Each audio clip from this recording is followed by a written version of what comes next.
বসো বসো বাবা আমার মোবাইলটা নিয়েছে। Hey guys, good morning and welcome back to my YouTube channel. আমার নতুন একটা ব্লগে জানাচ্ছি অনেক অনেক স্বাগত।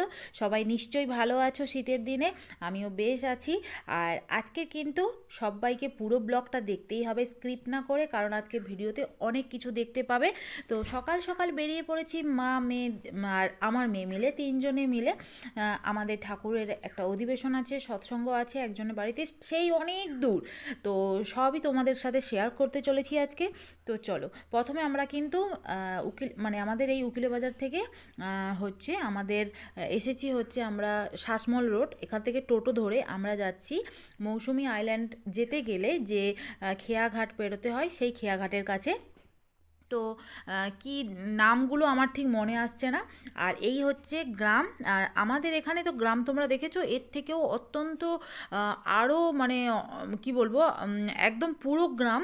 আমাদের এখানে তো গ্রামই, তবে এখানে যেন আরও বেশি মাটির ঘর, অনেক কিছুই আছে। তো কথা বলতে বলতে চলে এলাম হচ্ছে খেয়াঘাটে। এখান থেকে আমরা ওই পাড়ে যাব, ওই পার থেকে আবার আমাদের টোটো ধরতে হবে। আর কি সুন্দর একটা দৃশ্য এই দেখো, কারণ প্রায় বিগত 5 বছর ধরে এইরকম নৌকোতে বা কোনো লঞ্চ বলো, নৌকো বলো, যাই বলো, এখানে সাবারি অনেক দিনই হয়নি। তো এই এক দিদি, ইনিও ইউটিউব ভিডিও করে, উনি ওনার ভিডিও করছে আর আমিও এদিকে ভিডিও করছি।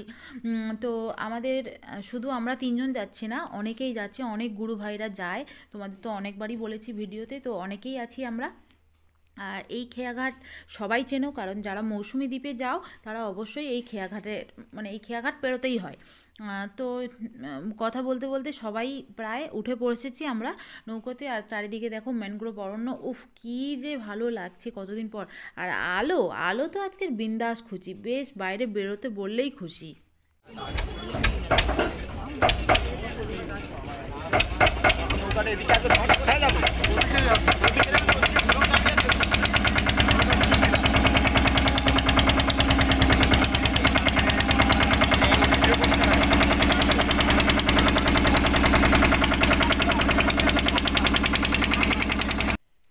নৌকো আমাদের ছেড়ে দিয়েছে।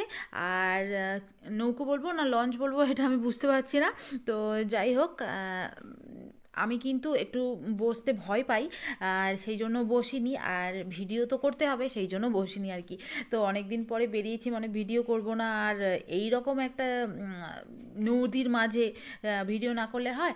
তো যাই হোক, সবাই মিলে আমরা কিন্তু পৌঁছে গেছি আমাদের গন্তব্যস্থলে, যাদের বাড়িতে সৎসঙ্গ আছে ওনাদের বাড়িতে। আর এখানে কিন্তু যে বাড়িগুলো যাদের রয়েছে না, অনেকটা ডিস্টেন্স, একটা বাড়ি আছে তার থেকে আর একটা বাড়ি যেন অনেক দূরত্বে, অনেক দূরে দূরে বাড়ি, ফাঁকার মধ্যে বাড়ি।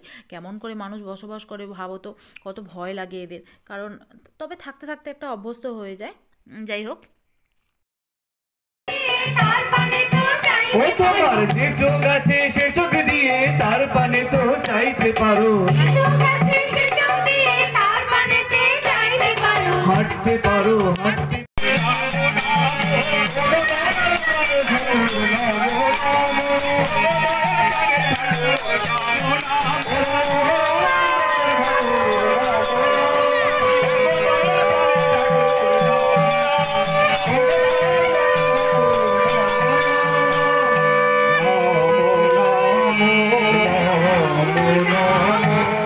সৎসঙ্গে গান বাজনা বক্তৃতা সব কিছুই হলো।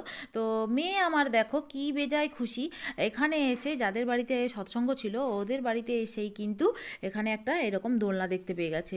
আর যেহেতু ও বাইরে থেকে এসেছে, এখানে অনেক কচি কাঁচা ছিল, তারা কিন্তু ওকে একবারও না বলেনি, ও যথারীতি এই দোলনাটা নিজের দখলে করে নিয়েছে। তারপরে হঠাৎ চোখে পড়লো আমার এই পাখাটার দিকে, এটা হচ্ছে কিন্তু ব্যাটারির পাখা। আমার ছোটোবেলার স্মৃতি এর সঙ্গে অনেক জড়িত রয়েছে, যদিও এই পাখা আর দেখতে পাওয়া যায় না। ছোটোবেলায় কিন্তু এইরকম পাখা, যখন আমাদের কারেন্ট ছিল না তখন কিন্তু এইরকম পাখা বাবা তৈরি করে দিয়েছিল আমার জন্য।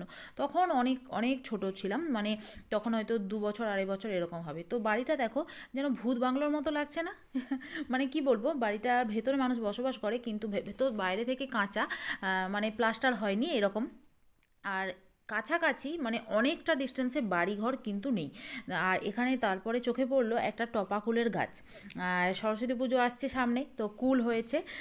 একটা কাঁচা খেয়ে দেখলাম মানে অত্যন্ত টক, আর একটা পাকা খেয়ে দেখলাম অত্যন্ত মিষ্টি। তারপরে আমাদের খাওয়া দাওয়ার পর্ব, আমরা সবাই বসে গেছি খাওয়া দাওয়াতে। আর এখানে গুরু ভাইদের জন্য খুব ভালো মানে খাবার দাবার ব্যবস্থা করেছে, তো আমরা বসে গেছি খেতে। আর কি কি খাওয়ারে মানে মেনু ছিল সেটা আর দেখানো হয়নি, কারণ মেয়েকে খাওয়ানোর ছিল অনেকক্ষণ, ও খাওয়া দাওয়া করেনি। তো সেটা আমি তোমাদের বলে দিচ্ছি কি কি খাইয়েছে। তার আগে তোমাদের একটা জিনিস আমি শেয়ার করছি। এই দেখো, এই একটা শালিক পাখি, মানুষ কিন্তু বাড়িতে টিয়া পাখি পোষে, তবে শালিক পাখি এটা এই পাখিটা পুষেছে একজনের, মানে যাদের বাড়ি গেছিলাম ওনাদের পাশের বাড়িতে। মানে পাখিটা এত সুন্দর কথা বলছে, সেগুলোই কিছু ক্লিপ আমি তুলে রেখেছি ভিডিওর মাধ্যমে, তোমাদের সাথে সেটা শেয়ার করছি, আগে সেটা দেখে নাও। কি সুন্দর কথা বলছে পাখিটা। বসো বলো, বসো বসো। বাবা, হ্যাঁ বসো। এই তো বসে আলো বস, আলো বসে কথা বল। খাবে খাবে তুমি খাবে? তোমার নাম কি? আয় আয় আয় আয় আয়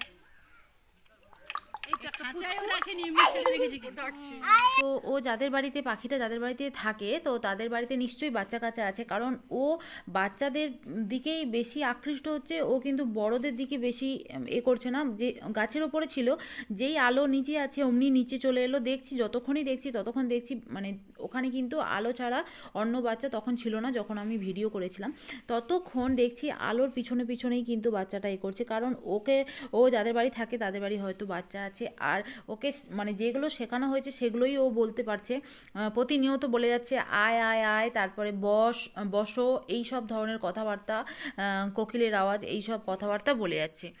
তো এখানে অধিবেশন শেষ করার পরে আমরা কিন্তু পৌঁছে গেলাম মৌসুমী আইল্যান্ডে, যেখানে মানে বহুদিন থেকে আমার যাওয়ার কিন্তু খুব ইচ্ছে ছিল, কারণ বাড়ির এত কাছে এত সুন্দর একটা জায়গা, সেখানে না গেলে কেমন লাগে। তো কোনোভাবেই তো যাওয়া হচ্ছিল না, কিন্তু ফাইনালি আমরা কিন্তু এই অধিবেশনে সৎসঙ্গে যাওয়ার পরে আমাদের ঠিক হলো সবাই মিলে চলো, যেহেতু টাইম আছে আমরা ঘুরে আসি মৌসুমী আইল্যান্ডে। তো আমরা কিন্তু এখন ঢুকে পড়ছি ক্যান্ডি বিচ, এটা লেখা রয়েছে এখানে। এখানে বিভিন্ন ধরনের রিসর্ট বা তাঁবু, তারপরে ওই যে যেগুলোই থাকে যে টেন্ট টেন্ট এইগুলো আছে। আর এখানে যে রিসর্টগুলো বা হোটেলগুলো আছে সত্যি কিন্তু খুবই সুন্দর, কারণ বাইরে থেকে আমি যতটুকু দেখলাম খুবই সুন্দর, পরিষ্কার পরিচ্ছন্ন, খুবই ভালো। ভেতরে ঢুকে তো তোমাদেরকে সেটা দেখাতে পারবো না, তবে বাইরে থেকে কটেজগুলো কিন্তু খুবই সুন্দর লাগছিল। আর যাই হোক, তারপরে হচ্ছে আমরা এখানে আশেপাশে যে এগুলো দেখতে পেলাম, ওই তাঁবু যেগুলোকে বলে, তাঁবুতে থাকে।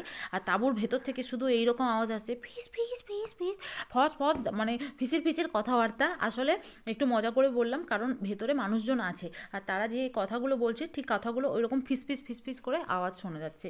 তো এই যে একটা বিচ ক্যান্ডি এরকম বেশ লোকেশনের মধ্যে আমরা চলে এলাম।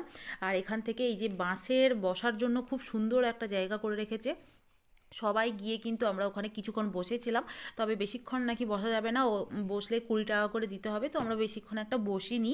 তো হচ্ছে চলে এলাম কিন্তু আমরা এখানে। আর কি সুন্দর একটা লুক দেখো, বাঁশের কি সুন্দর করেছে বসার জন্য, কি ভালো লাগছে।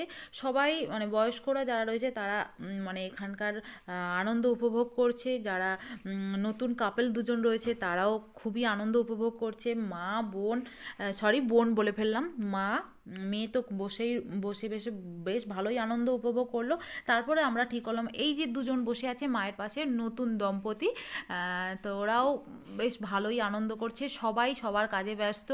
আমার আলো দেখো না এদিক ওদিক ছটপট করছে, যে ভিডিও বানাচ্ছে আমার মতো।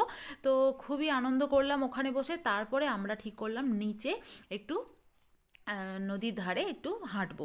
তো তারপরে আমার কি মনে হলো যে সকলের ভিডিও তো হচ্ছে, আমার একটু ভিডিও হবে না, তাই সেইভাবে আমিও কিন্তু একটু ভিডিও করতে চলে গেলাম। মা ভিডিও ধরে দিচ্ছিল। তো ভিডিও করতে করতে হঠাৎ করে দেখি একজন ভাই, গুরু ভাই আর কি, ও আমার থেকে ছোট যদিও, তো ও এসে না অন্য কারোর ভিডিও করছে। তখন আমি বললাম থাক থাক আর ভিডিও করতে, মানে সবাই সবার ভিডিও করছে। যাই হোক, আমি নিজেই ভিডিও করি, কারণ আলো তো প্রচুর ছটপট করছে, ওকে লক্ষ্য রাখতে হবে। তো আমি যদি ভিডিও করি ওকে কে লক্ষ্য রাখবে, সেই জন্য আর কি মার কাছেই ছিল ও। তো তারপরে আমাদের কি মনে হলো আমরা নিচে যাব, তো সেই জন্য আমরা সবাই মিলে কিন্তু নিচে যাওয়ার জন্য ওই যেখানে বসেছিলাম ওখান থেকে উঠে এলাম। আর চারিদিকটা দেখো কত সুন্দর। আর এই সময় হচ্ছে ভাটা, মানে জোয়ার ছিল না, আমরা ঠিক 3টে সাড়ে 3টে নাগাদ গেছিলাম, তো সেই জন্য জল অনেকটাই নেমে গেছে। আর কি সুন্দর যে পরিবেশ এখানে, যারা যারা এখনও পর্যন্ত আসোনি তারা তাড়াতাড়ি আসো, এসে আগে কিন্তু এখানে ঘুরে যাও। মানে যারা খুব শান্ত পরিবেশ পছন্দ করো তারা কিন্তু এখানে এসে থাকতে পারো। তো চলো এবার আমরা নিচে নামবো।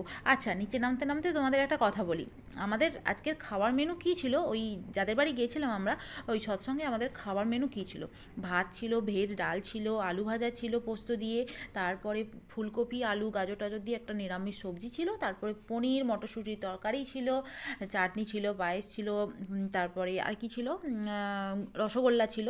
এই ধরনের খাওয়া দাওয়া আমরা ছিল। তো আমরা ভালোভাবে পেট মোটা করে খাওয়া দাওয়া করার পরেই কিন্তু মৌসুমী আইল্যান্ডে এলাম।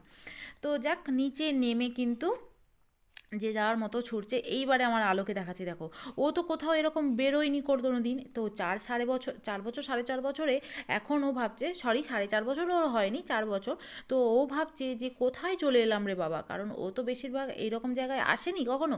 তো ভাবছে কোথায় যেন চলে এলাম, নদী আছে, নৌকো আছে, আবার দোকানপাটও আছে, দোকানপাট দেখে বেশ চলে গেল ও, খাবারের দোকান দোকান একটু ছিল।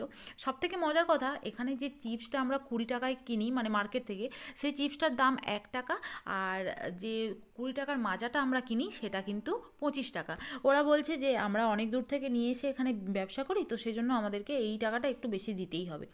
তো আমরা কিনেছিলাম যদিও আলোর জন্য একটা চিপস আর হচ্ছে মাজা, তো তখনই আমরা দামটা জানতে পারলাম।